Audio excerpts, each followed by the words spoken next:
Hello, happy afternoon, happy Sunday, happy first Sunday in the month of May, happy Cinco de Mayo to those who should actually be celebrating. Happy, I'm just happy to be here. Celeste from North Kakalaka. Hey, North Carolina. So glad that you are here. Happy. It's rainy outside here in the little state of Delaware. I know that all things need rain to grow, but I really wish it would not happen on the weekends.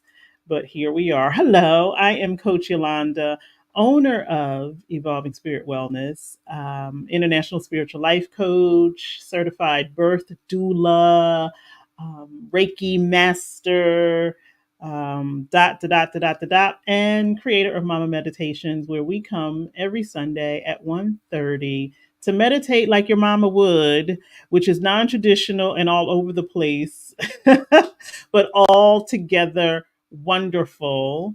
This year, we are talking about our personal power, which is why it is entitled Power 24. Oh, it's rainy there too?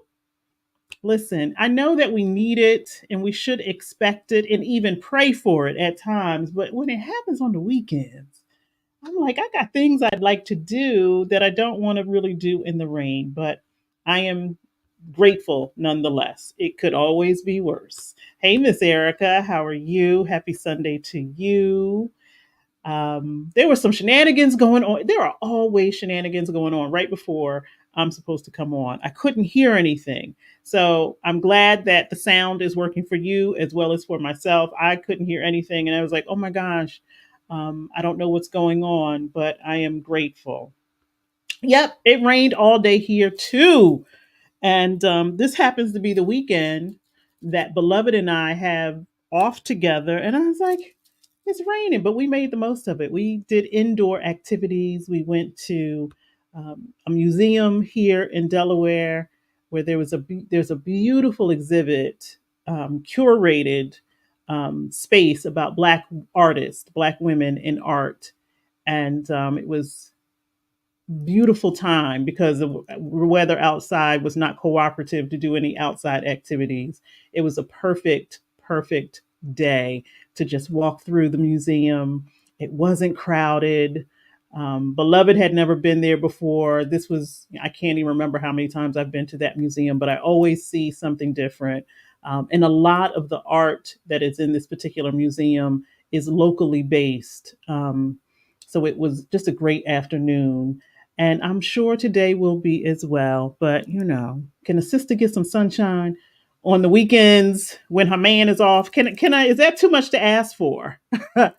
So last week we did a review because technically February, and March were dedicated to taking a look at where our personal power is, where it's going, what you're focusing on, where your attention is going, where your energy may be drained, and we led into that, physically, spiritually, mentally, and emotionally. And then when we got to spiritually, we just continued through the month of April with that.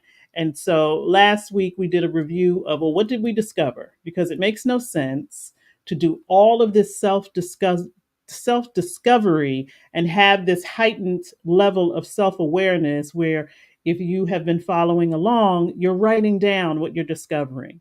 You're taking a look at your physical state of being and wondering, why do I not feel powerful in this place in my life physically? Well, there's a lot going on. It's your environment, it's the way you're taking care of your health or not taking care of your health.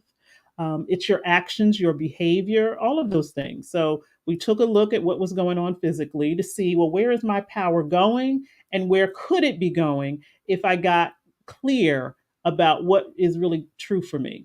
And we did that in our mental arena. We did that in the emotional arena, in the spiritual arena. And so I am hoping that 3 months of, and it could be a lifelong endeavor for all of us. And hopefully it will be that we begin to take a closer look at where our power, the power that we have already been born with, already have. Sometimes we confuse ourselves by thinking we are powerful in some places and not powerful in others. And the reality is the power is there. It just may be going into other places. Similar to if you have a bucket and you're filling it with water and you're trying to figure out how come this bucket is no longer holding water in the way that it would, somewhere there's a hole, there's a leak, there's a hole in the bucket. Dear Liza, there's a hole in the bucket, a hole. And if you're not aware of where those holes are in your life, you will feel drained, you will feel powerless, you will feel as though life is dragging you instead of you living life in the way that you desire. So, taking a closer look at where your natural born power is going, gaining clarity is essential for all of us to live our lives through a position of power where we feel like we have control over our lives instead of our life having control over us. Listen, and that is the truth for many of us. Those three little words, that job, is draining people physically, spiritually, mentally, and emotionally. We spend a lot of time in our places of employment, and it doesn't mean that we don't love what we do. We may not love the environments that we are in, or we could be giving more to that job than we are giving to ourselves, than we are giving to our own families, that we are giving to our own communities. Can you imagine? And I know that the motivation for many of us is, well, how else am I going to live? If I don't go to this job Monday through Friday or whatever your work schedule is and how long you are there, the incentive is these people pay me. And that's great. You show up to do the work, but are they paying you to be mentally exhausted, physically exhausted, spiritually, you know, exhausted, and emotionally exhausted? Who is paying for that? Because your balance and sense of wholeness has no value. It is priceless, I should say. It is priceless. And so for many of us, we, are taking a look at, I am literally going to a place. I am driving to a place that is driving me crazy, that is making me feel less of my true self, that is not allowing me to have the time and the space that I would like to have with my family, my friends, or the things that I love to do. And I, for one, recognize that I love my job. I really do love interacting with individuals in my place of employment. I gave up the portion of my business so that I could have more financial stability for me, for my family, because there are things that I want in my future that I need to be working on today. And we're going to talk about that a little bit later. However, if I walked into that place of employment and I felt mentally, emotionally, spiritually, or physically that I was doing a disservice to myself, I would have to leave. Now, that would probably put me more than likely into a financial bind. So, that may not be true for all of us, that we can't just up and leave.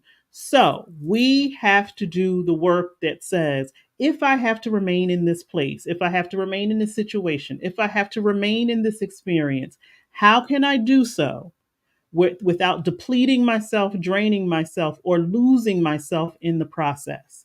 And so for me, the first 3 months of this year have really been taking a look at how much am I giving? How much am I receiving? And I recognize that a lot of the giving was not anybody else's fault. It was me and some of my past behaviors telling me that I got to do more than everybody else and I got to be here from the beginning to the end. Those are things that I am still unlearning so that I can walk through this life with ease and with grace and compassion for myself and for others. And so I recognize in my physical arena, it's taking me a longer time to restore myself, which is why these weekends are so precious to me. But I recognize that I'm spending a lot of time sleeping, resting, repairing myself so that I can go right back and do it again Monday through Friday. And it is no one else's fault but my own, because I did not set the healthy boundaries that are necessary for me to be in balance. If I want to be in balance, I better have some healthy boundaries because other people will not. If you are the go to person on your job and you are there doing everything for everyone at the drop of a dime, people are not going to say, you know what? We should probably stop, reaching out to Celeste. She may need some rest. No, they're going to see you as the go to person. And you must be okay with that because you haven't set a healthy boundary that says no. And so Celeste says, hold on. Celeste said, the job you quit a job last Sunday. Praise the Lord. Sucked precious life force energy. I am so grateful that you chose yourself. I'm so grateful that you took the opportunity to choose yourself. And I hope and pray for you that choosing to walk away from that experience opens up a world of possibilities for you and opportunities because it is also what the universe, I believe, what the universe wants for you.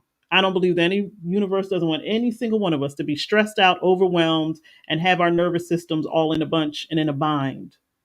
That is no way to live. And it's certainly no way to earn a living. And many of us have this mindset, well, if they're paying me, I guess that's the payoff. Your well being is priceless. I don't care how much you are making at that job. Your health, your wellness, your mental and emotional stability, and your ability to connect with yourself and to connect with others you cannot put a price on that. And so if you find yourself having a moment today because it's Sunday and you know that you're about to move into a different energy tomorrow when you go to that job, this is a perfect opportunity for you to ask yourself, where is my power going? Am I giving it away? Is it like the hole in the bucket where I'm not even aware that there's a hole and it's just draining out of me? And I have yet to realize and acknowledge, hey, this job is slowly killing off the parts of me that I love the most. When people say, oh, I used to do this and I used to do that and I used to feel this way and I used to feel that way.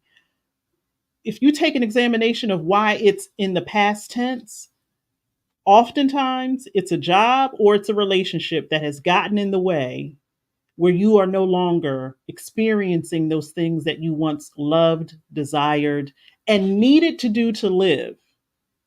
There are particular activities, behaviors, and habits that we literally need to be doing in order for our lives to feel meaningful, and we are not engaging in them for a particular reason, and we need to figure out why. And so that's what we were doing January, February, March, and a little bit of April. Continue to do so. If you have your journal, continue to write in your journal and ask your question. You ask the questions. Where is my power going physically? Where is my power going mentally?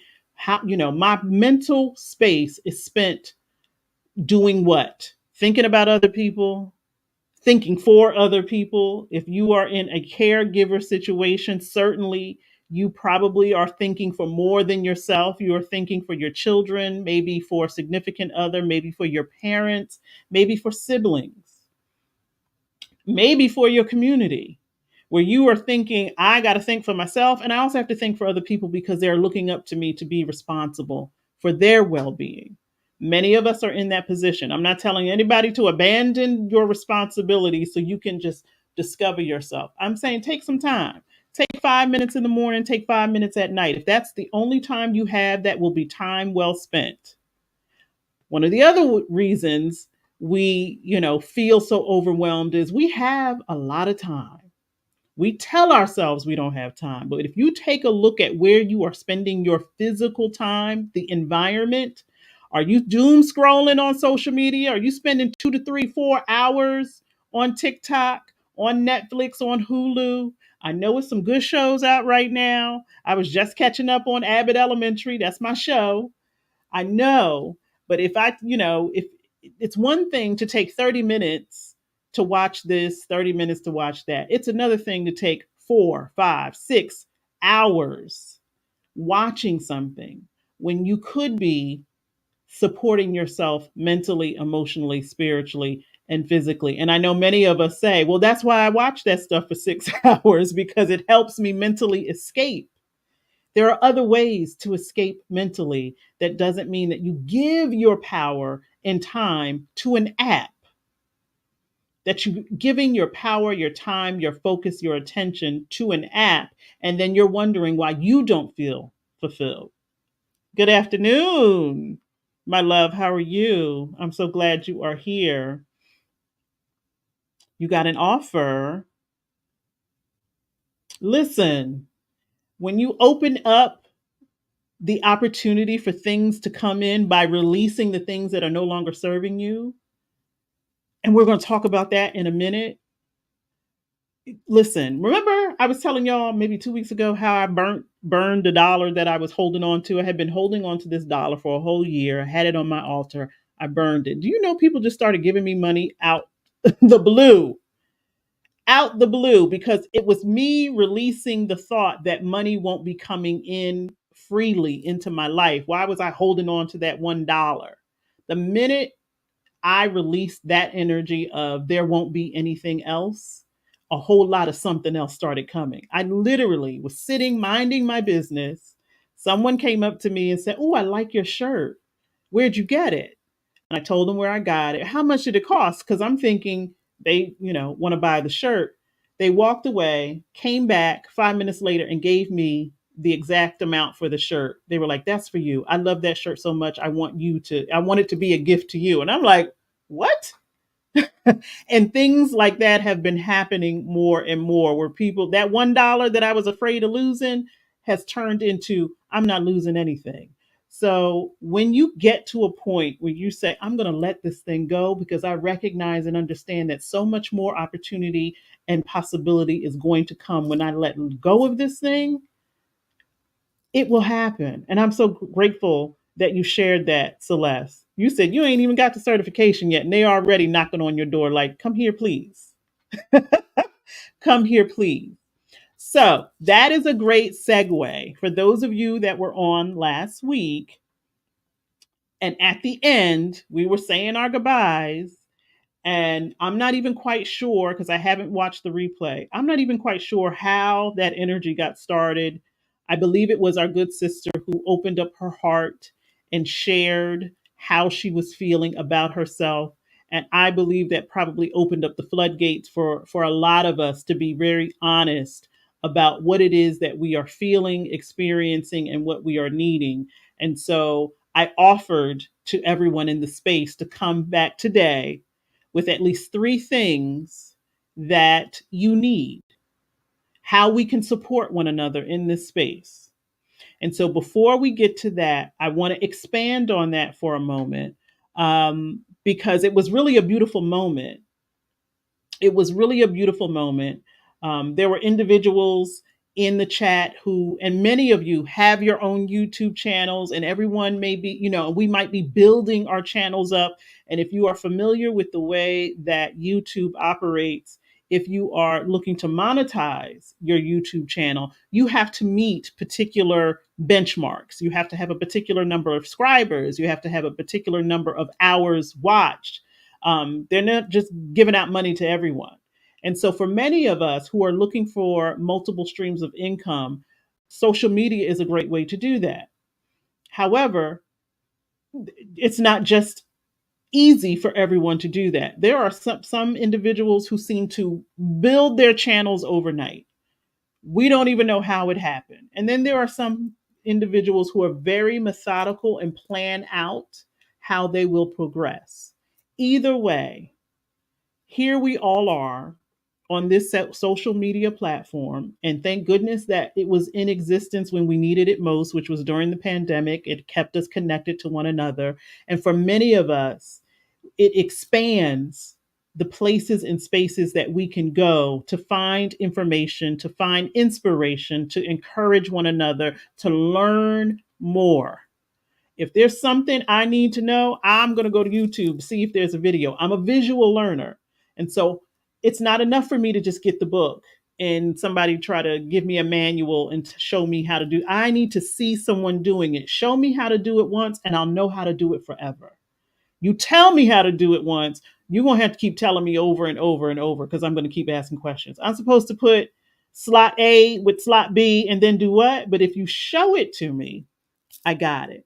And so for many of us, the request may be, I want to increase my YouTube channel, or I want to do better when it comes to, this particular platform versus that particular platform. What I also know is that in the midst of this space, we have some master minds, some individuals who just have a wealth of information and knowledge, and we could be supporting one another. Before we get to the requests, I want us to have a discussion about your relationship with asking for support. Are you familiar with what it looks like? Because if we are not clear about what our relationship with asking for support looks like, we may carry the energy that support is never available to us. And I am one that used to believe that there was no one available to help me. But I also recognize I didn't know how to ask for support. I am a recovering, severely independent person. I believe that because of the way my parents were raised, they also raised me to be independent. As a matter of fact, I know for a fact that my father's mission in life when he became a father was to raise independent thinkers and independent children. I remember when it was time for me to get my driver's license, he said, "You cannot go get this driver's license until you know how to change a tire on your own and change the oil in your car, because I don't want you to ever have to be dependent upon somebody else to do those things for you." And so I had to learn how to change a tire. I had to learn how to change oil. There were so many conditions that my father put on things because he really wanted his children to be self sufficient. And I think it's because he was one of 10 children and he had no choice but to be self sufficient in his life. My mother was one of 7. She had no choice but to be self sufficient in her life. And so that was something that was preached to us from day one. I believe on day one, they were trying to get us to figure out how to take care of ourselves. So if you have that type of experience, asking people for help or making requests or asking for support can be a challenge for you. And that's okay. Be honest about it. Be honest that if you don't do well with asking for help, like things have to be really, really, really bad before you ask for help. Then let's talk about that first before we start to make a request, because energy is present in all things. And if you carry that energy that you don't like to ask for help, somewhere within your consciousness may also be a belief that there is no help for you. And if you have that somewhere in your belief system and you want to make a request, those are two conflicting energies. And that could be why things have not been available for you in the past. Because when you have two conflicting energies, they cancel each other out. So if I am sitting thinking, I really need somebody to help me paint my house, but I also hold the belief that there's nobody available to help me paint this house, I'm going to have to do it all by myself. Two conflicting energies, guess what? I'm going to wind up doing that thing all by myself. Even if I ask someone, they're not going to be available because there's a part of me that believes they can't help me anyway. So we want to be very clear in all things that we do. We want to make sure that if we are not asking for support, that there's not this pervasive conscious or unconscious energy that we don't believe that it's possible. Because all it takes, if we believe it takes a mustard seed of faith for something to happen, what do you think a mustard seed of doubt will also do to your request?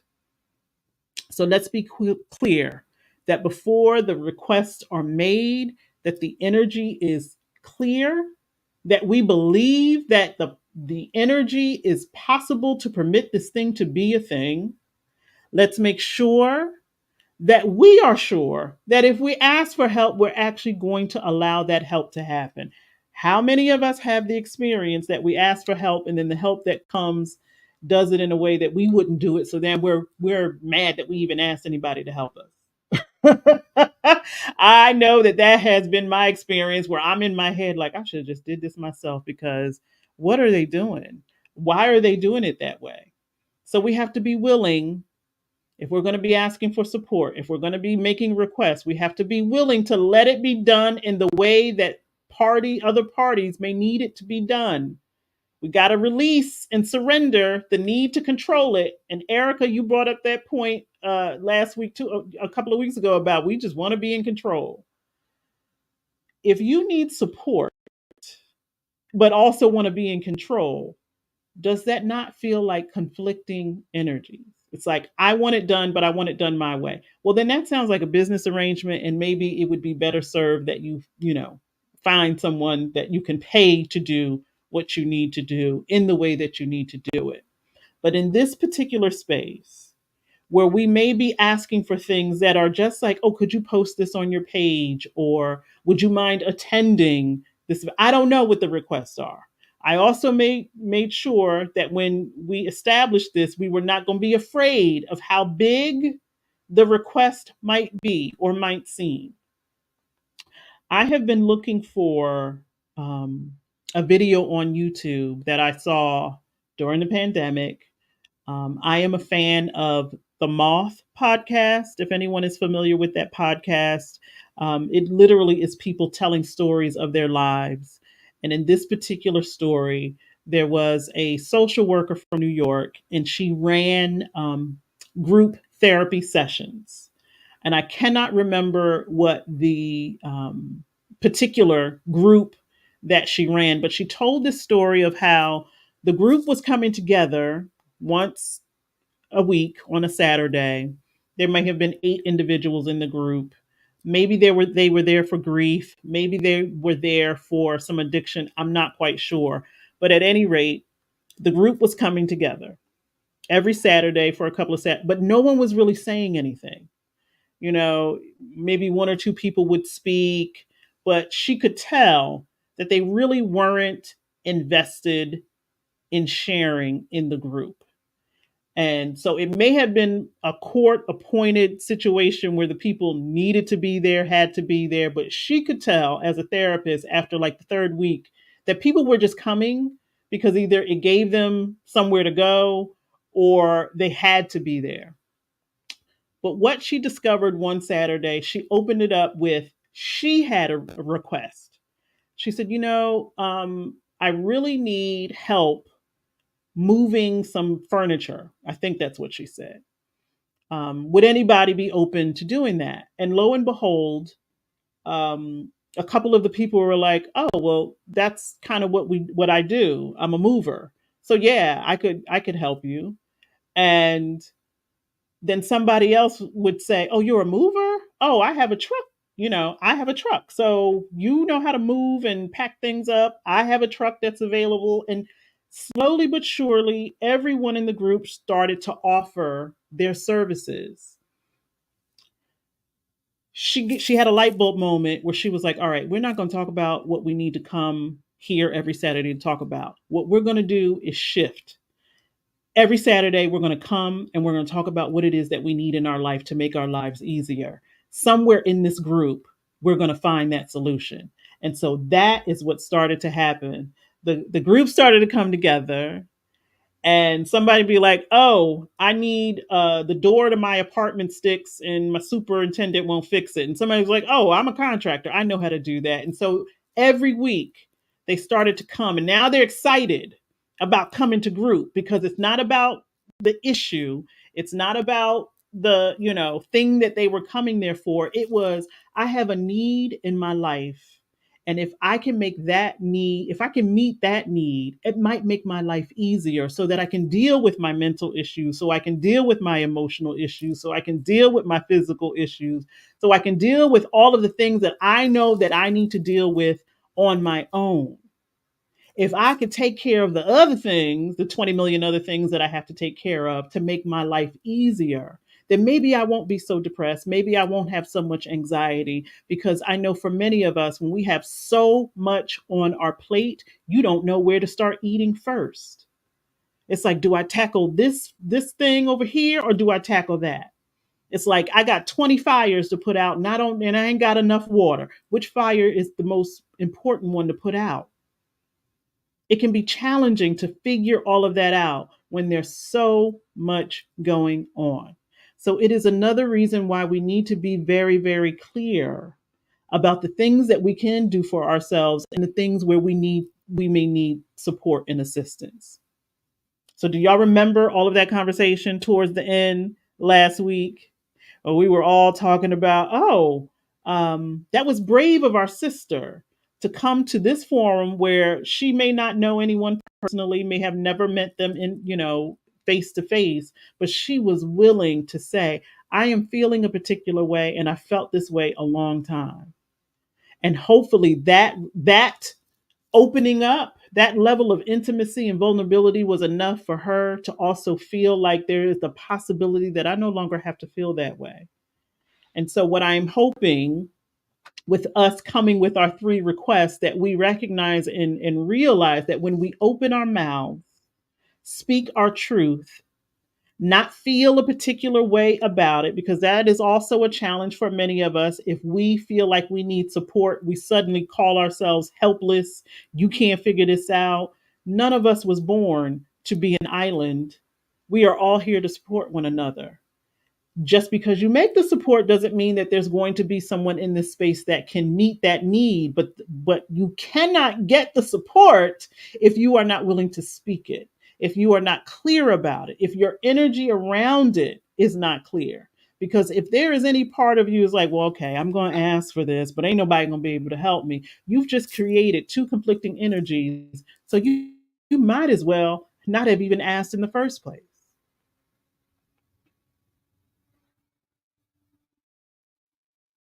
So let's take a deep breath and start to think about the type of requests that are living in our life experience right now that we would like some help with. Now, this is not the time or the place for anyone to take advantage of or overdo, because I got some people pleasers in the place to be, because I know I am a recovering people pleaser. This is not the point in time for any one of us to overwhelm ourselves further. If you know that you are not in a place where you can provide support to another person, please don't offer to do so unless you know it's not going to be detrimental to your well-being. Now, that sounds conflicting to a lot of spiritual thought that says if you are ever in need, one of the best things that you can do is help someone else. I truly believe that is also beneficial. I do not believe it's beneficial when you know that you are not in a position to help others. And sometimes we're not always very clear about that. Sometimes we think we're not in a position to help others, and we might be. But you have to be clear about that. In all the things that we do, let us be clear. Let our energy be sure. Let us be honest. Let us be truthful. And if you are still healing from a particular thing where you are not quite sure if you're doing something because you want to be kind or you're doing something because you're looking for something later on, that's okay too. Be honest about it. One of the reasons so many of us are people pleasers is because we've learned that in order to get something, you have to do something. We learned that as kids. You ever seen two little kids negotiating with one another? If you let me do this, then I'll let you do that. We learned that very, very early. You let me hold your Spider-Man, I'll give you some candy, and they don't even have candy to give. They're over negotiating like they're in a boardroom. It's like if you let me, be line leader, I'll let you be line leader tomorrow. Like kids are some fierce negotiators because we have all learned as humans, if I give you something, I might get something in return. That's a transactional type of thing, and I am not, looking to create that energy here in this space. We want to be able to support one another with information, with our presence, with our prayers, with our wisdom, with our experience. It could be as simple as, I don't know how to, one of our good sisters does investing. And somebody might say, I really got like $20 I want to invest and I don't know where to do that. Good sis might say, you know what? I got a YouTube channel that has a lesson on $20 investments. It could be something as simple as that leads you down a pathway where you now feel like there is support out there. Because I also think that is a pervasive thought that many of us find ourselves in. I don't know if y'all been paying attention, but I've been paying attention of this energy that feels like, I don't even know what the name of the movie is, but I know people were hurting each other to keep them their things. Like it was an apocalyptic aftermath and everybody was stabbing each other in the back so that they could survive. It might be whatever that show was with the zombies. I'm not quite sure. But that's the energy that seems to be pervasive. It's like I'm going to hoard all my stuff because I don't want you to take my stuff. We saw that during the pandemic when y'all was snatching up all the toilet paper, like we were going to run out of toilet paper. Y'all was hoarding stuff so that your neighbor, your friends, your family couldn't get what they needed. You were only, we were only worried about ourselves. And a lot of that energy is still present.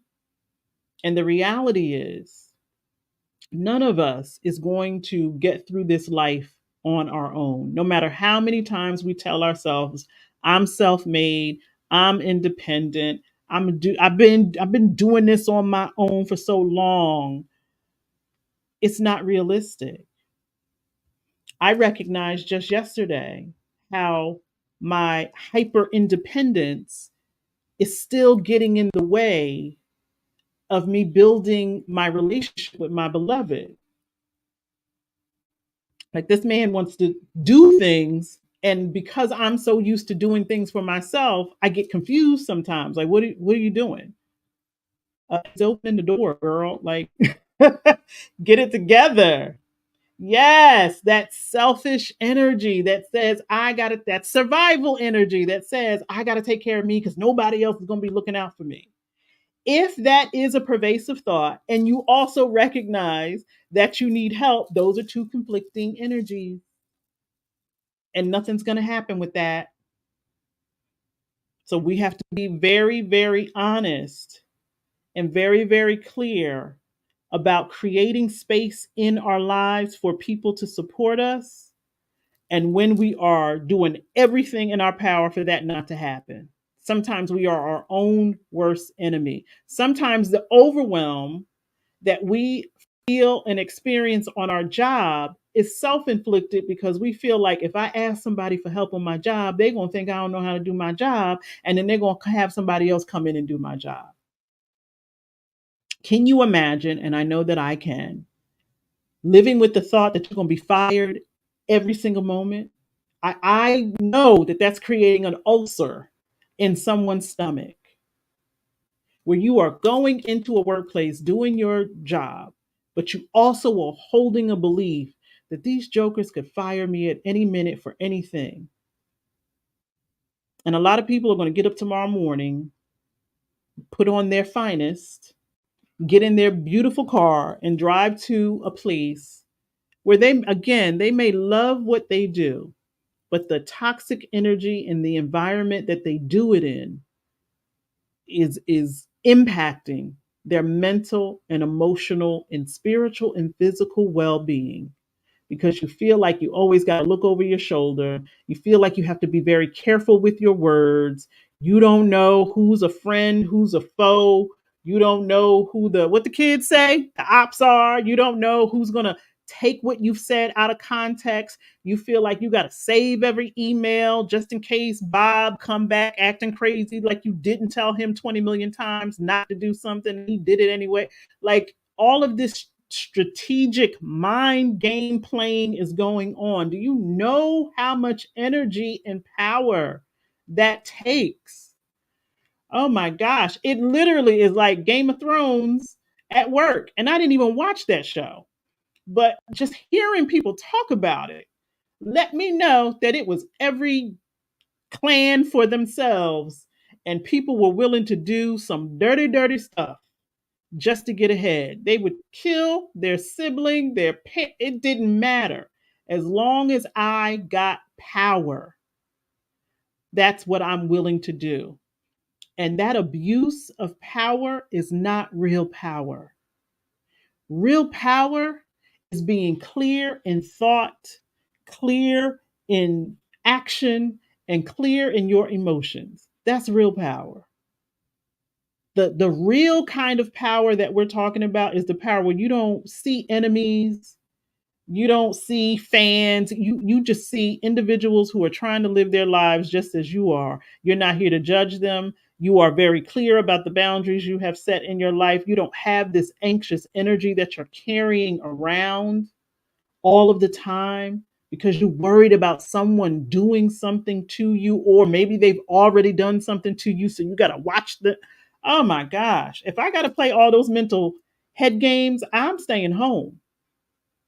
I am staying home. If I got to play all of those kind of psychological, it's too much. It's too much. And I've been there. I started out my employment career working for the Department of Defense. I used to work for the Navy.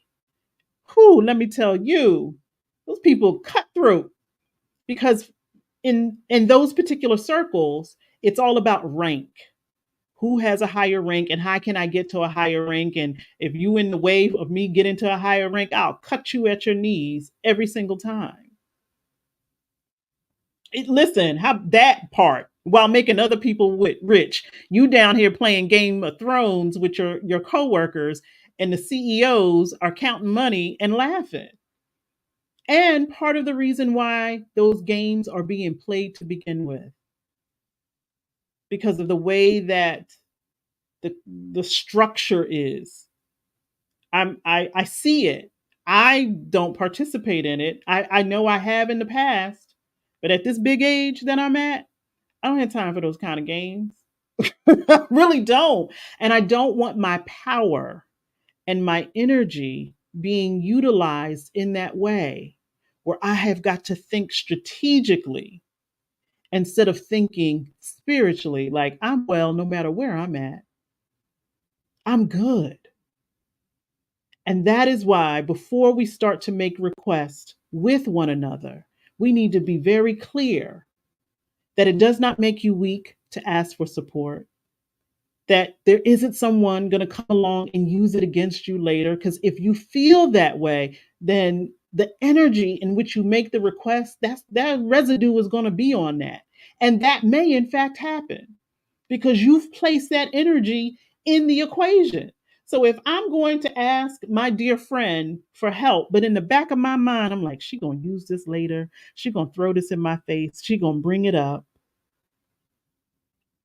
She's gonna do that. You've now peppered the request with that.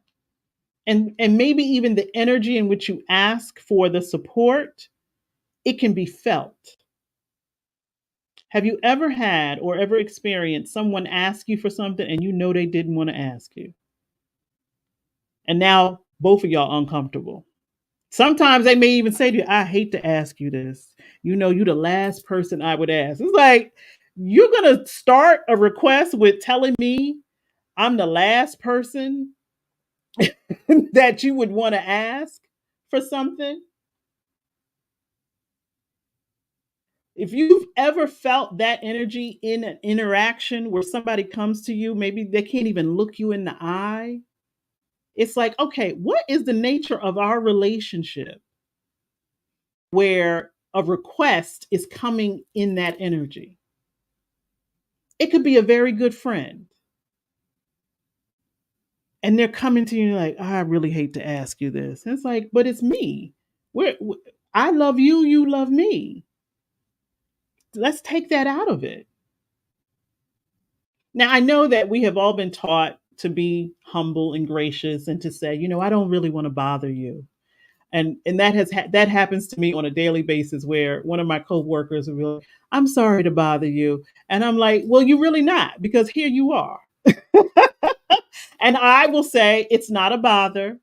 If you have a request and you believe that I can fulfill it, then of course you would ask me for it. That's just common sense. And I don't mind you asking. Doesn't mean I'm going to say yes, but you neither one of us are going to know unless you ask. Unless you ask. Oh, beloved, you have to ask before we start, because there's a whole thing that we need to do. So if you do want to join, here is my email address. Email me and we'll talk about it first. I would love for y'all to join, but there's a process we need to go through, because if I drop the link, then anybody could just come on and walk through the door, and we don't want that to happen either. Trust me, it has happened. And so last week, I said, let's get 3 requests that are living within our experience right now. And I want to expand on that before we start to do that. So we're going to be very clear in the energy that we are asking for things.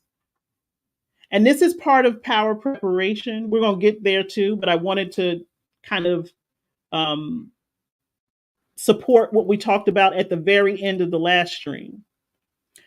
Making very sure that your request is clear, that the energy around it, that you feel good about it. Think about it like this: your request is in a bowl and you're holding it. The energy in that you are holding that bowl, what does it look like? What does it feel like? Do you feel okay about asking the request? Because many of us, again, we get to a point where we feel like I have no other choice but to ask other people for help. And I don't feel good about it. If you don't feel good about it, trust me, it's going to be felt in the request.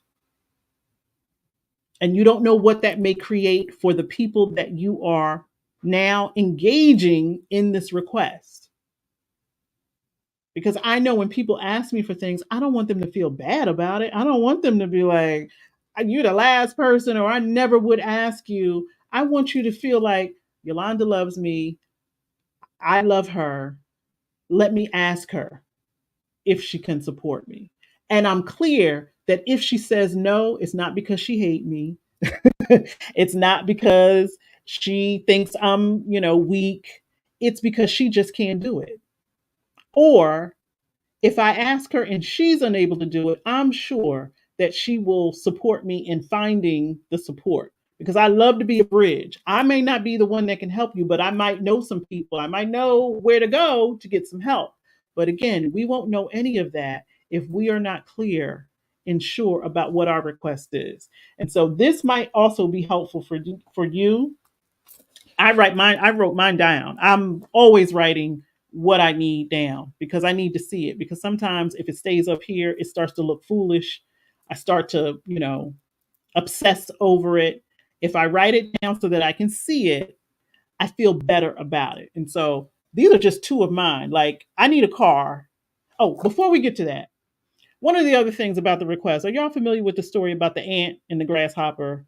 It's Aesop fable that subsequently got made into a movie, Bug's Life, several different movies. But essentially, the story is the ants spend all summer gathering up food to store for the winter. That literally was the plot, one of the plots in Bug's Life. The ants work all summer. The grasshoppers want to be out here partying, having a good old time. Winter is over. They're coming out. They're like, yes, yes, party, party, party, party, party. They're not doing no work. And then winter comes again, as it always does. And now they're hungry because they have not saved anything through the summer, through the fall. And, like the story says on Bug's Life, once the last leaf falls off that tree, there's not going to be any food for us to even gather or collect. So we need to gather up all this food. And then here come the grasshoppers knocking on their door like, are y'all going to feed us? And the ants are like, no, y'all didn't do nothing all summer. And now you want to come over here and take from us when you didn't do the work to secure your future. And so, as you are making, formulating, creating, thinking about the desires of your heart, you have to be honest and ask yourself, do I have ant energy or grasshopper energy? And I will be the first to say there are things in my life where I absolutely have ant energy, and there are things in my life where I know I'm a grasshopper. I have not done the work, and yet I still want the result. I still have the desire. The desire is not going anywhere, but I haven't done the work. And we have to be honest about that. You want results, but you haven't done any work. You haven't done any actions to put you closer to that thing to be a possibility. So, as we are making requests, as we have desires, be very clear and honest about the energy in which you bring to the request. I know we all have experience with people who have a desire and don't do any work. They come right to you. Can you help me with this? Can you do this for me? And it's like, did you try to figure that out on your own at all? No. They may have had a life experience where figuring things out, paying attention to context clues may not have been introduced into their development. So we all know, and we could be that way sometimes, you know. Just this morning, I woke up and I was like, I don't want to make breakfast. I just don't. Even though it was the very thing that I said that I love to do, I was like, I don't want to do it. And it took me some time. I did it. But sometimes we just don't want to do the work.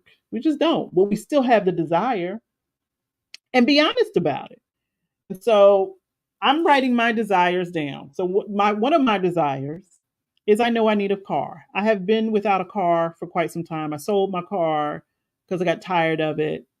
But when it comes to me finding a car, I have been a grasshopper.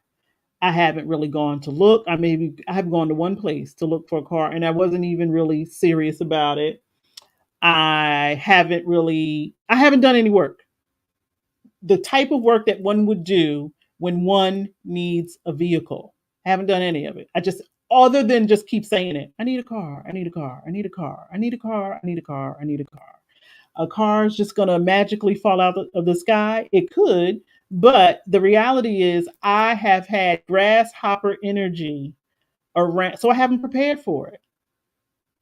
I have not used my God given power in a way that desire would ever be a possibility. I have been straight grasshopper. And so I wrote that down. I need a car, but I've been a grasshopper about it. And then in this last column over here, I'm writing down, well, what actions would turn me into an ant? What would an ant do?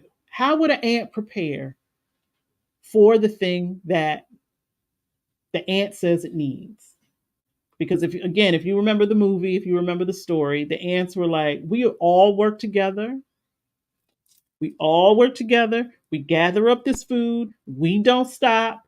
We make sure that we not just have enough, that we have more than what we need to make it through the winter.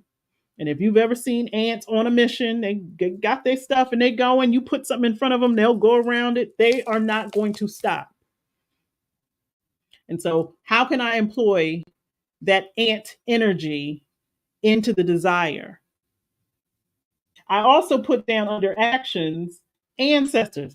I have two ancestors that I know of who, when it came to buying a car,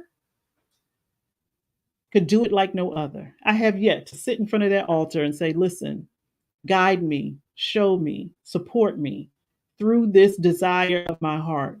I know that if you were here in physical form, it would already be done because I've watched you and I've learned from you. But yet I have not gone to my ancestors and say, hey, I am aware that the energy that you created when you were here is still present within me. Support me, guide me into this particular desire of my heart.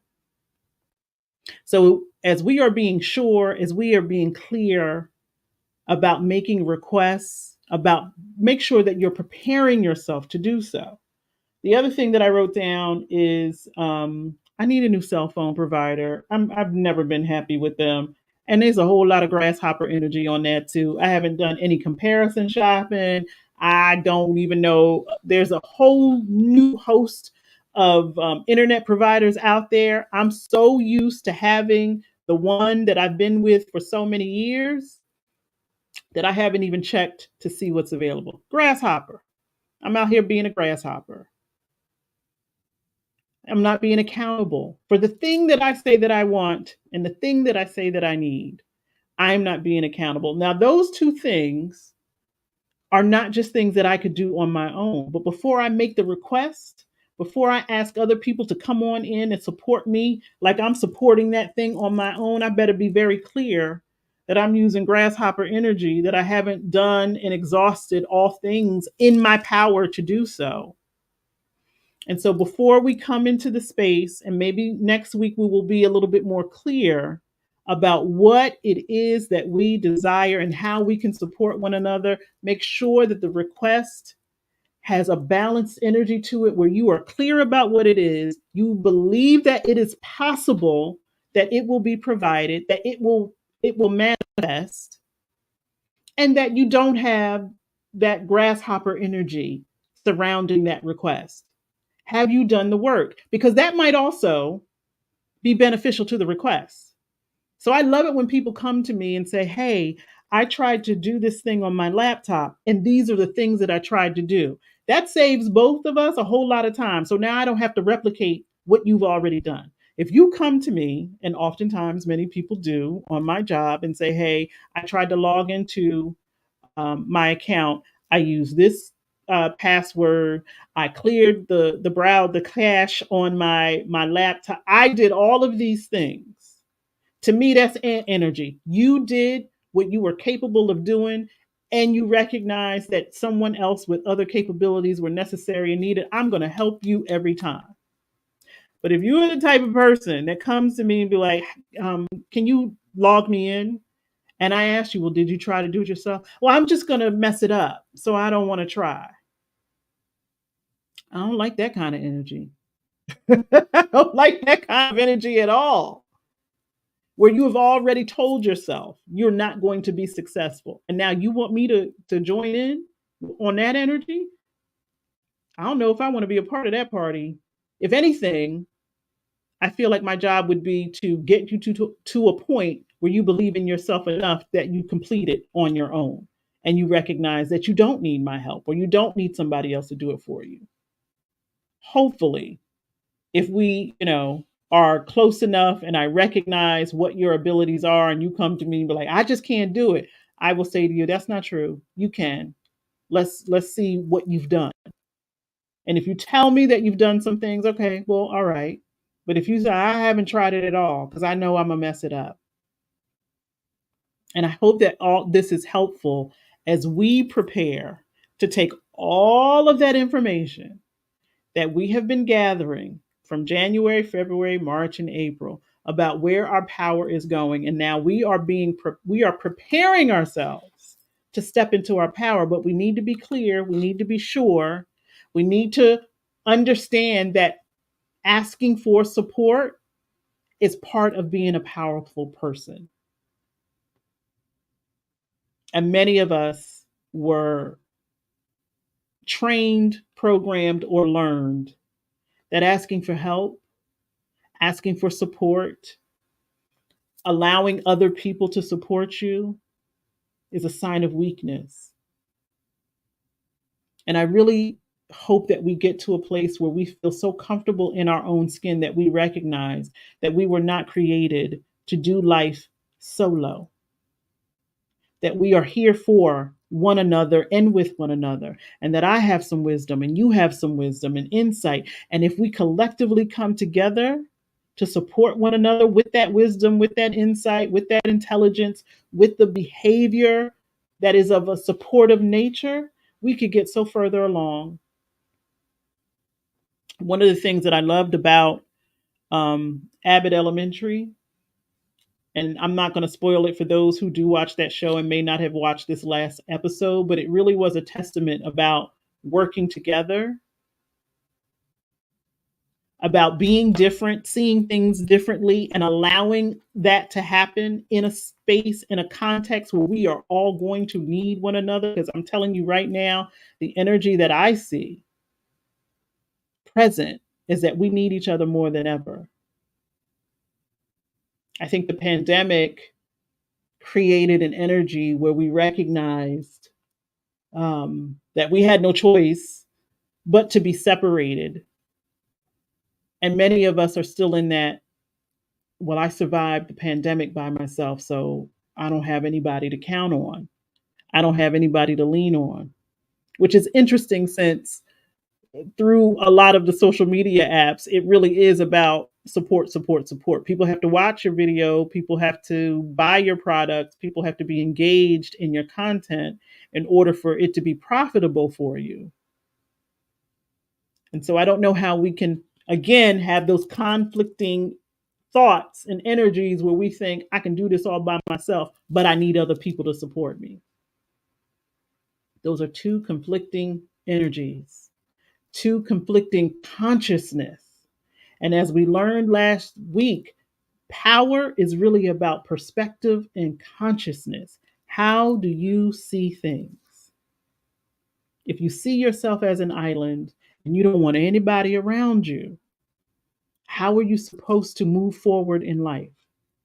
But if you also, at the other end of that spectrum, see that everybody is there for you to use and take advantage of so that you get further, how are you supposed to survive in life? Because somebody may come along and show you that that's not real connection. That's not how we were created, to love and support one another. And so, yes, last week we said bring 3 requests. And yes, we are not talking about those requests this week. We will talk about it more next week, but I wanted to make sure there was more context with the request so that we didn't have um, any imbalanced energy where people weren't really sure or waiting for somebody else to do it first until you felt comfortable. We must use our discernment and recognize and realize that we don't know everybody in these social media spaces, that many of us are healing particular things in our lives. Just as I said, I'm very honest with myself in terms of this grasshopper energy that I am engaging in and still looking for results, like getting frustrated that these things are not present in my life, and yet I put no energy and action toward them becoming present in my life. Where do they do that at? Hey, Giselle, happy Sunday. I'm so grateful you said something because I'm getting this notification that my Wi Fi is acting all funky. And I can see on Instagram that I'm like pausing and, I'm not quite sure other than the fact that I just said I need to change my cell provider and my internet provider um, so that it's a little bit stronger. But I'm glad you're here, Giselle. Happy Sunday to you. Now, we're going to be meditating soon, but I want to make sure that everyone is clear that from this point forward, we're going to be talking about preparing to use our power. We have collected the information. We know where our power sore points might be. The analogy I used earlier, if you got a bucket and there's a hole, you need to know where those holes are because your energy may be being drained in places and spaces that is not beneficial to you and is not supporting the intended desires of your heart. Now, our good sis Celeste, she left a job. She's like, enough is enough. And we applaud her. And our good sister from last week was so honest in how she is feeling. And I'm hoping that as we have our journals, if you don't have one, please get one. I know many of us use our phones to write things down. It would really be beneficial if you get a actual journal, this is not even a real journal. This is a sketch pad, but I like the fact that the pages are big and I can draw and do whatever I want to. And I got several journals, some that still have empty pages in them.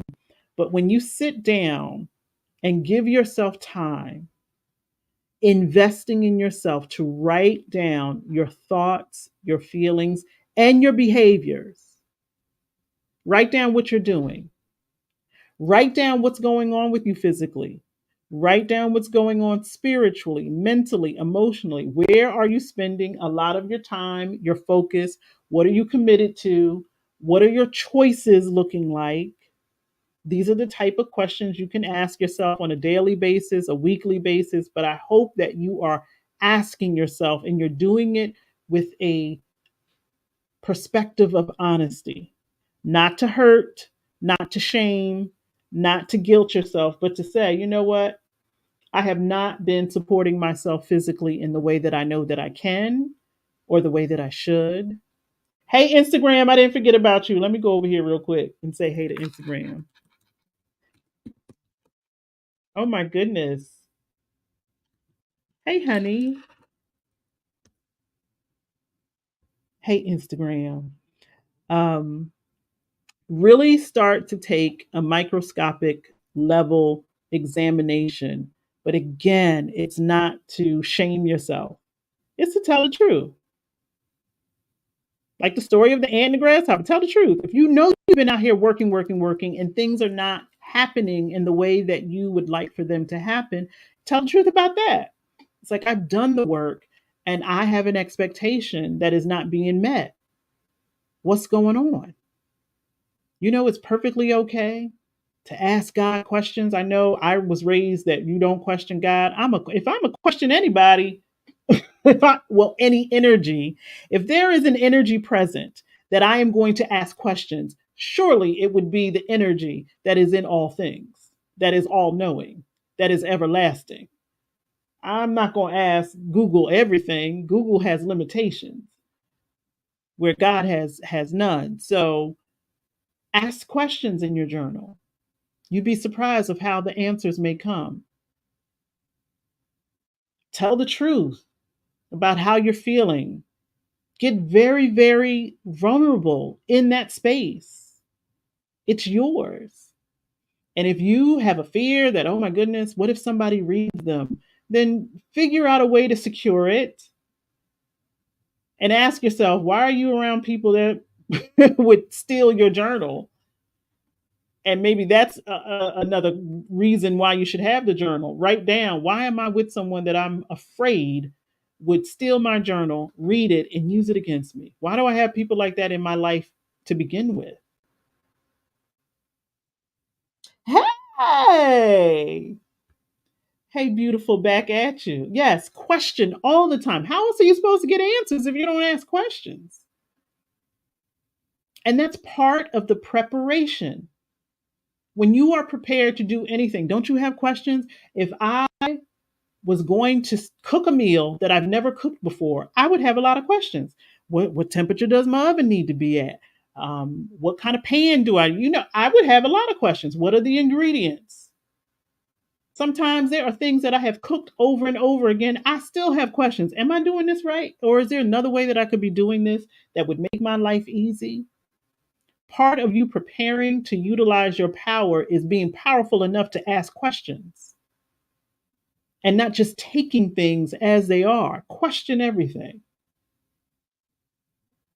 Like a child. Why? Why am I this way, God? Why are these people in my life? Why? I want to know why. That is part of the preparation. There may be some sacrifices that we will have to start to make in order to prepare to live from a place of power where you are very clear. And I think I shared that a couple of weeks ago where this energy has come over me where I'm clear about things. It doesn't mean that it lasts all the time, but in that particular span of time, I just had a knowing. There was this sense of I know why things are the way they are. I don't have any questions. I am very clear about why I'm in particular experiences, what my part was. I may not have all the answers. Guess what? I don't need to know everything. I just need to know how am I showing up? Am I loving myself? Am I loving other people in the way that I have been created to do so? Do I have safe spaces? I know I do. I know that I have created them, cultivated them, facilitated them because I recognize those spaces were missing because I was not allowing that to happen. The spaces that I thought were safe weren't safe at all because I wasn't safe in here in order to recognize. And for me, safety is truth and honesty. I was not truthful and honest with myself. So therefore, how could I be in truthful and honest relationships when I ain't even honest and truthful with myself? If I'm not living it, I can't create it. And so preparing for utilizing the power that you already have, like an ant, and recognizing when sometimes you like a grasshopper and how you might want to change those things, alter those things. And it is not, again, it is not to beat yourself up. And also recognizing where you lack grace for yourself and where you lack grace for others. I was having a discussion, as I often do with my beloved, about other people should be or could be. They could be doing this, they should be doing that. And I would always counter with, and I should be doing a lot of things too that I'm not doing. So who am I to stand in judgment of what other people are supposed to be doing when I know I'm not doing what I should be doing? So let me give both of us some grace and chill out and stop pointing fingers at they should be doing this, they should be doing that. Well, what are you doing other than pointing the finger at other people? Let's give ourselves grace. Let's give other people grace. And let's also create an energy of gratitude. Recognize when you are complaining too much. Recognize when every other word out of your mouth is, "Ugh, I don't want to do this. I don't like that. That gets on my nerves." Where is the energy of gratitude in your life? Is it overflowing? Is that part of your life overflowing where you see and are thankful for the things that you are seeing, experiencing, and being a part of? If you don't have anything good going on in your life, you need to ask yourself why is everything a complaint? Do you recognize, and oftentimes you'll realize I've been complaining a lot. Why? Have you forgotten how to identify things to be grateful for? The very air in your lungs, even if it is somewhat polluted, even if the water we're drinking is not as pure as we think it is, even if it's a rainy day and we wanted it to be sunny, can we be thankful for something? Even if I'm sitting right here looking out my window at a yard that needs a lot of work, I'm still grateful that I have it. And so as we move through the month of May and we are preparing, because we didn't collect all that information for nothing. We are preparing to be in an energy of I'm utilizing my power physically, spiritually, mentally, and emotionally. Oh my gosh, this is going to be a fun spring summer. If we really are we prepared to live through an energy of power instead of hopelessness and fear and uncertainty? And I don't know what I'm doing. And I don't know what my relationship with so and so look like. I hear yes over here on Instagram. I ain't hear nothing on YouTube. Yes, ma'am. And I know that you are because I've seen your work. Hold on. I'm trying to type. Oh my God. What is that? I know that you are ready. I know that you are prepared. And I know that it feels scary because even when I just said it, I was like, oh my gosh, am I prepared? Girl, are you prepared to be this powerful person? And so I'm going to read the quote that has been attributed to so many people at this point. I don't know who said it first. I don't know who said it first, but I keep it on a bookmark in my office so that I can see it because I recognize it to be true for me more often than I even acknowledge. And it is that quote that's been attributed to Marianne Williamson, um, oh my gosh, Nelson Mandela, everybody. I know Aquila, it was in Aquila and the Bee. I know that much. Our deepest fear is not that we are inadequate. Our deepest fear is that we are powerful beyond measure. Do you recognize and can you acknowledge that you really are not afraid that you're inadequate? You're really afraid that you're so powerful that you are going to be given a huge responsibility to uphold that power. It is our light, not our darkness, that most frightens us because many of us are familiar with our darkness. How many of us are willing to acknowledge our light and operate from that space? I mean, saying it can even make you feel like, oh my gosh, that's a lot. It is. We ask ourselves, who am I to be brilliant, gorgeous, talented, and fabulous? Actually, who are you not to be? You are a child of God. Could you imagine that you are placing all of these accolades onto the Most High, but thinking of yourself as small? How dare you? Your playing small does not serve the world.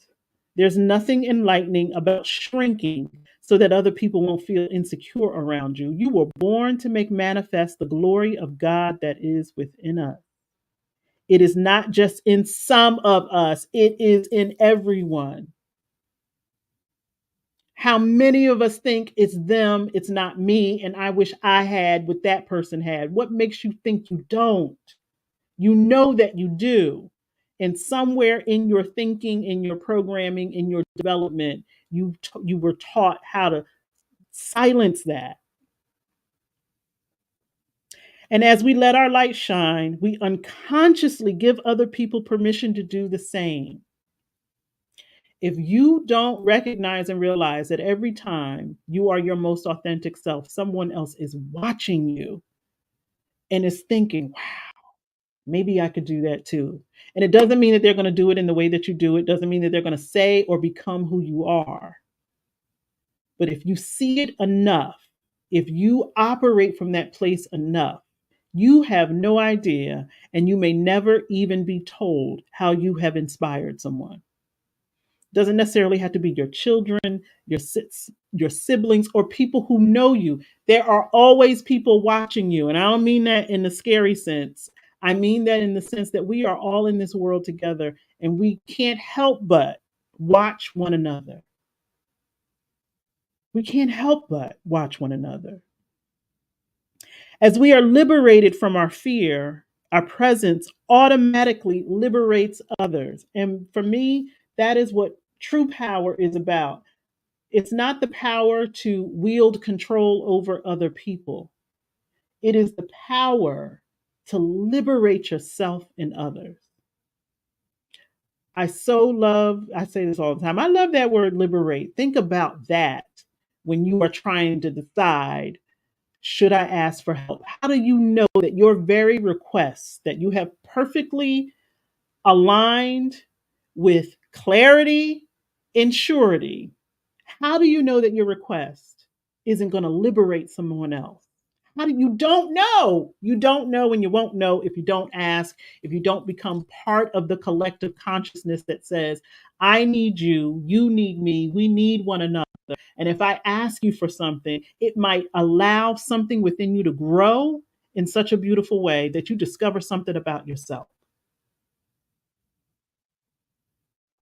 We are not afraid that we're weak. We're afraid that we are strong and powerful. And therefore, we have been shrinking.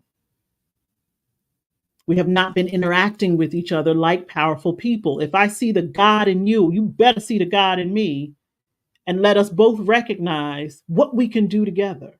Two God created beings, and how many of us forget that we are spiritual beings having this temporary human experience that is going to end at some point, but you're going to be a spiritual being forever. And because you are a spiritual being, you have been given spiritual gifts. I love it when people are awakened to their spiritual gifts. It's like, you think you came here without them? Please. The being human part is like the experiment, right? You had to be born. We will all die. That's the temporary experiment. But you being a spiritual being is forever, it's everlasting. Energy never dies. And so that power that we're so afraid of, ask yourself in your journal, are you prepared to live from that place of liberation and freedom, where you are no longer carrying around anxiety, worry, guilt, shame, regret, because those things don't mean anything to anyone except for those of us who continue to carry them.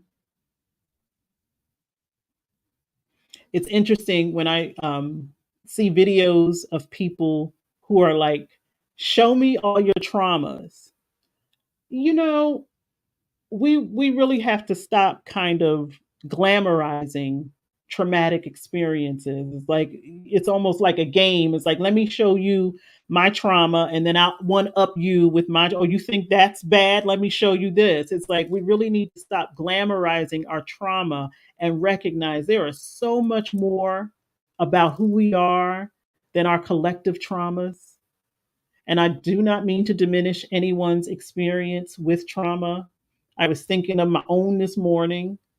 It's like, wow, you've been through this, and this. It's like, yeah, I've been through some stuff, but let me, Yolanda, remind yourself of all the glorious things that you have created and been a part of and witnessed. Remind yourself of those things too, not just the darkness. Like this says, we are very familiar with our darkness. It's the light part of us where we want to shy away from. Do you realize that there is someone right now that you may not ever know who just cannot wait to hear something about you, and not in a negative way? You know, sometimes we think, oh, they only want to know what's going on with me because they like to gossip and they want to hear something horrible. You have no idea how many people are literally rooting for you and want to see you do well. But because we're afraid of our light, we're afraid of other people's light. And sometimes we won't even tell them that I'm so glad you're doing well, that I'm so glad I get to see you smile, that even when you don't say anything, you just post a picture of yourself looking well. It does something for me. And we don't tell each other that enough. Like this sentence says, who am I to be the brilliant, gorgeous, talented, and fabulous? But that's who you are. That's who we all are. I'm grateful, Miss Abundance, that did something in your spirit.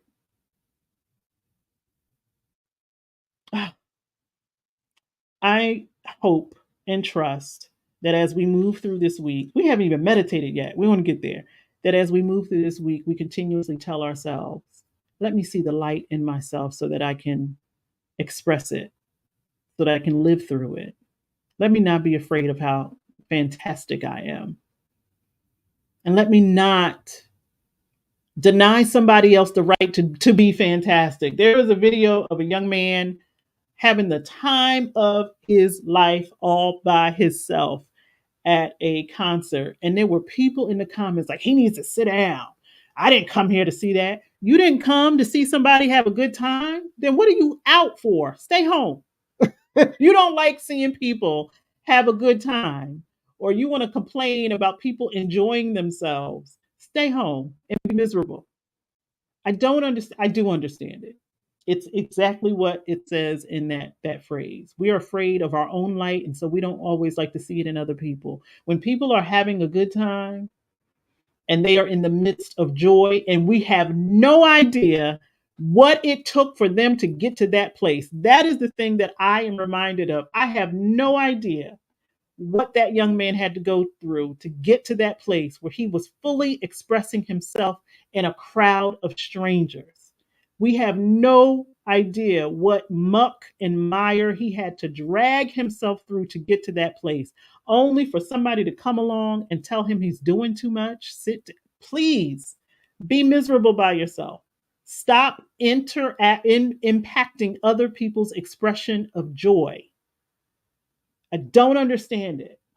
We see kids having a good time. You're like, y'all making too much noise. What? Let them be. Let people have their joyous moments without somebody coming along trying to tell them how they're wrong and you shouldn't be wearing that and you shouldn't be doing that. Blah, blah, blah, blah, blah, blah, blah. Please, please find some joy for yourself and maybe you will join along. Okay. That is part of the preparation of living from your power because we all recognize what we have to go through or what we've gone through or what we're currently experiencing to even get to a place where we could smile, where we could feel good about ourselves. When all of these messages are present and pervasive that are telling us not to feel good about ourselves, if I measure up the courage to feel good about myself, please don't come along and destroy that for me. And please don't destroy it for anyone else. And please do not destroy it for yourself. Now would be a good time for us to meditate. If anyone would like to add something, a request, an energy, a thought, a feeling to this meditative space, please do so. You too, Instagram, since y'all still hanging in there, they haven't cut you off. We've been on for an hour and 27 and y'all still hanging in there. My internet saying something is still going on. I don't know. Could be the rain. Let's start to take some deep breaths. Thank you, my love, for saying that. I hope so. I hope that we all take whatever we can and use it to the best of our ability to lift ourselves up and certainly give ourselves grace and hopefully create an energy of gratitude. I know I'm grateful for each and every single one of you. Matter of fact, North Carolina, you were on here first. If I had, you know what? I do have something to give away. I was going to say, if I had something to give away, I'd send it to you. Before we get to meditation. All right, wait a minute.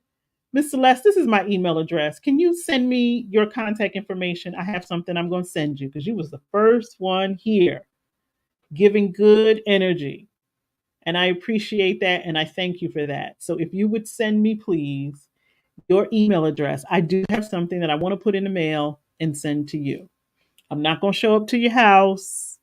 I'm not going to do any of those things unless you invite me. But there is something that I would like to send to you.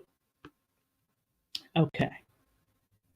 Let's meditate. Let's take a deep breath. Let's come into this collective space at this collective time and this collective moment to recognize and realize that what has happened is not going to impact this moment.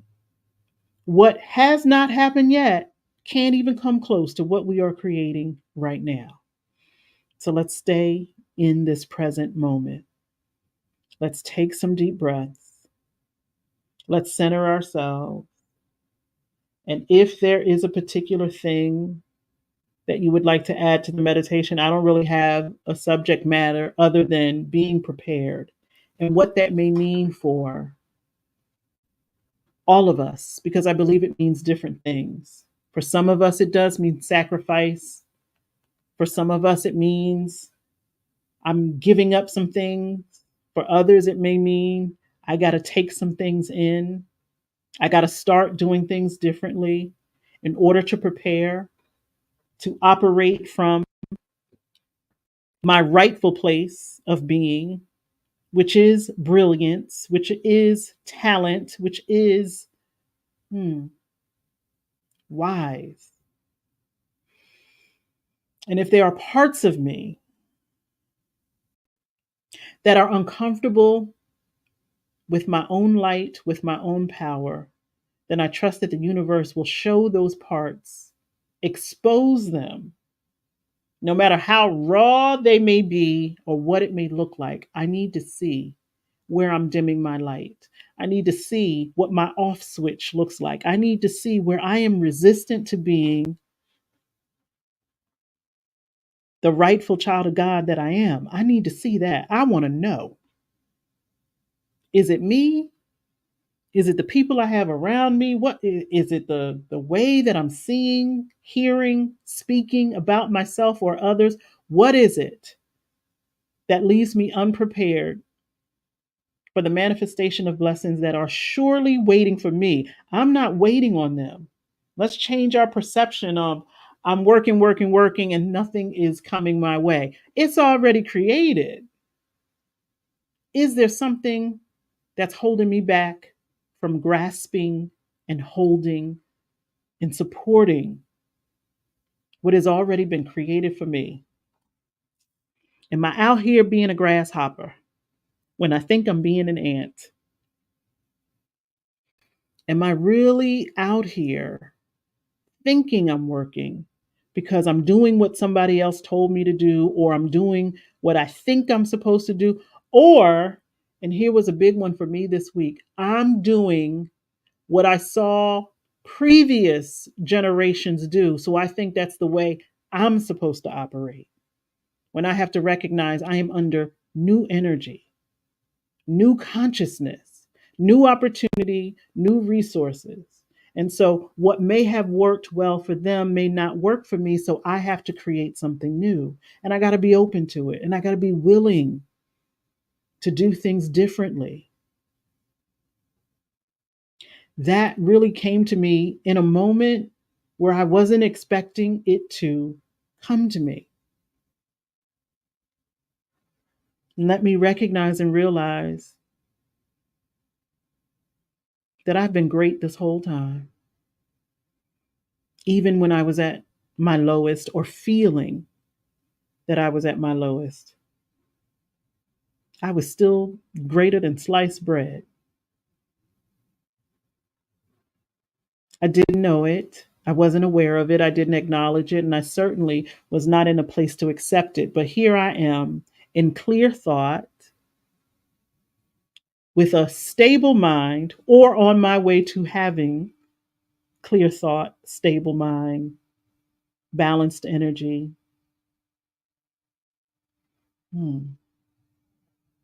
healthy body, and a connected spirit.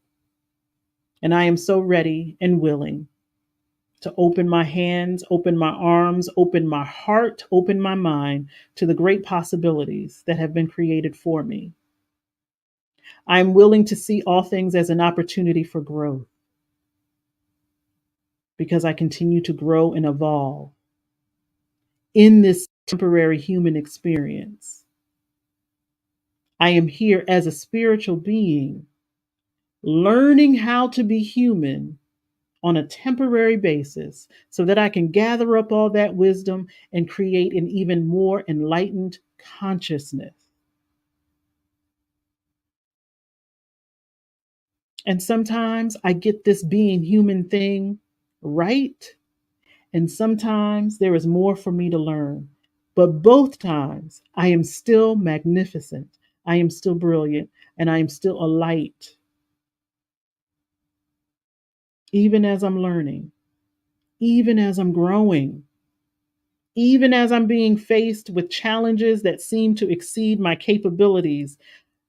The truth of the matter is, it would not be in my experience if it was not for me to learn, for me to expand, and for me to grow.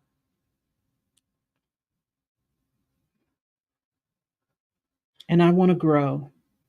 I want to continue to expand my mind, my body, and my spirit in a way that serves not just me, but all of humanity, all beings in this universe.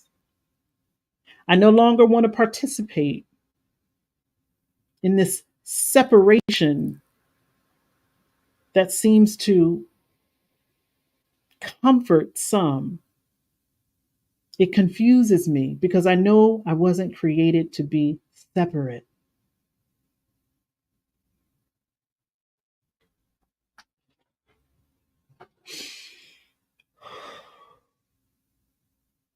I was not created to be separate. I was created to interact with others who are willing to liberate themselves and liberate us all. The ways in which we do that may be different. But for those of us who are willing to do so collectively, if there is something I am bringing into the equation that makes it more challenging for that to happen, let me see it. Let me recognize that request for support are a creative energy that is living within me based upon the desires of my heart. And I need to be clear about what I'm asking for. Do I believe it to be a possibility? And if I believe in its possibility, am I supporting it with that energy that I believe this desire will manifest? I believe it as sure as I believe my own breath. And I believe that if there are actions, behaviors, feelings, or thoughts that I need to hold in order for this manifestation to occur, then I need to let go of some things that are getting in the way. My own ideas of being helpless, hopeless, regrets from the past, worrying about the future, anxiety about the present moment, all of those things interrupting my preparation for the manifestation of the desires of my heart. They getting in the way. And I would like to remove them. And I know that that is a process. And I'm going to give myself some grace as I go through that process of removing the shame, of removing the guilt, and creating more compassion for myself and for others. Because we are trying. And many of us hold that deep fear that I'm so powerful beyond measure. I'm not going to be able to live up to that responsibility. And the truth is, if you weren't able to live up to the responsibility, it wouldn't be in your consciousness, wouldn't be a perspective that you could even hold.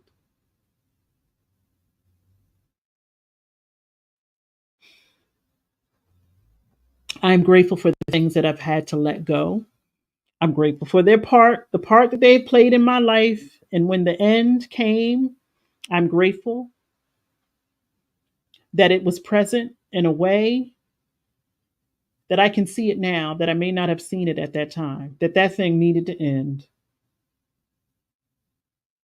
Even if it took me some time to come to that realization, it needed to end. And for that, I am grateful because it opens up so many other possibilities for me to see myself differently, to learn something new, and to believe in myself in a way that I may not have ever believed in myself before.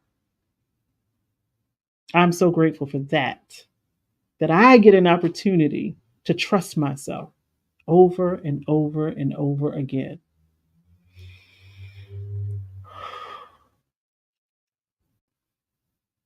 And so, for those of us who recognize that there may be some things that are holding us back from standing in our power, your journal is a great place for you to write those things down. Our good sis last week put it out there for all of us to see and to experience. And I hope that we would all have courage to not necessarily do it in, that way, but to do it, to be honest about it. How are you thinking? How are you feeling? How are you behaving? And is it in alignment with the you that you desire to be? And if it's not, then tell the truth about it. Say, I'm out here being somebody I don't even recognize. Like, this is not what I want for myself. I desire another experience. And if that is so, Perhaps writing it down will help you do that because we can write whatever we want, right? There is no limit to what we write, but writing cannot be the only action. And so, similar to what I did, you may have to be your own accountability partner and say, okay, you've got this desire. What actions have you put towards it? How would it manifest if you are not actively participating? And what things can you do differently? And those are some of the things that we're going to talk about in terms of what action. Well, what do I do?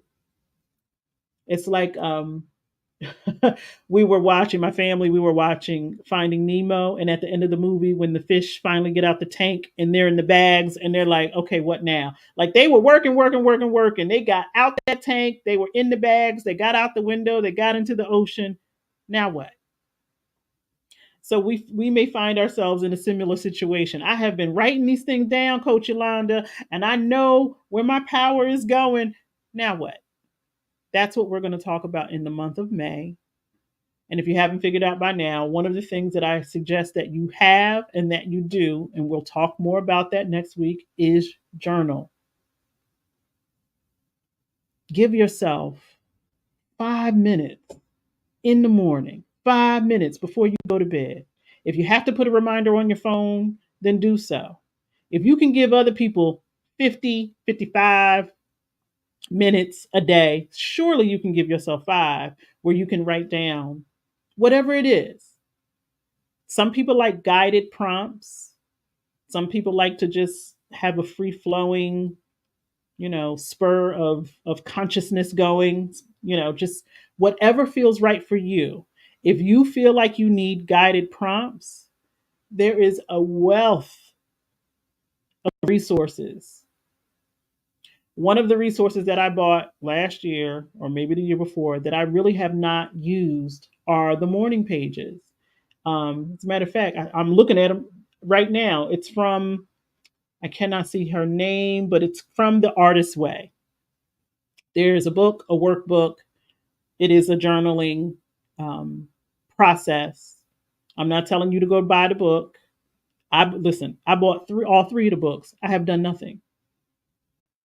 I think I started it and then it just didn't resonate with the way I like to do things.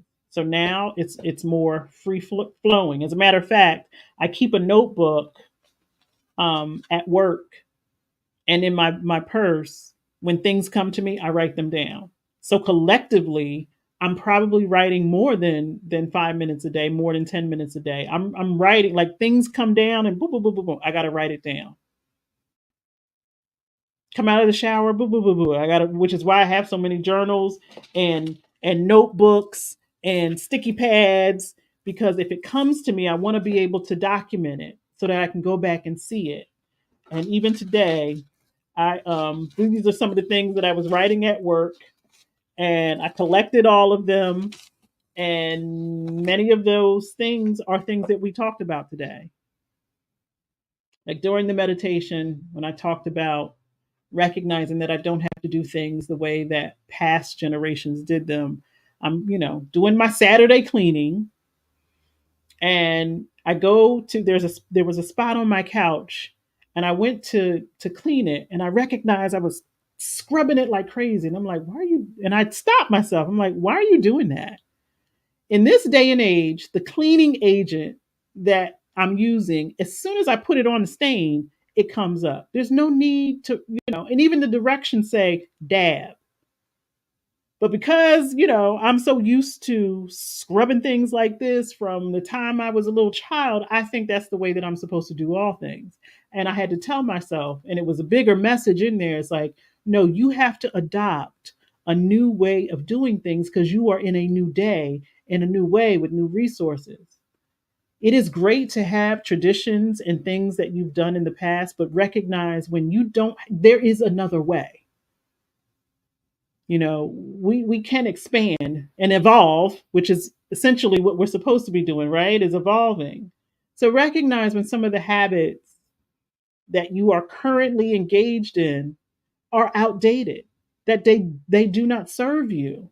They may have served those who came before you, and because that's the way you learned how to do it, that's the way you do it. But if there is another way, be open and willing to do it another way. Recognize that things don't have to be done the way they've always been done. Even if you have created a system for yourself, if you recognize that that system is no longer working, try something else. Try something else. I love y'all.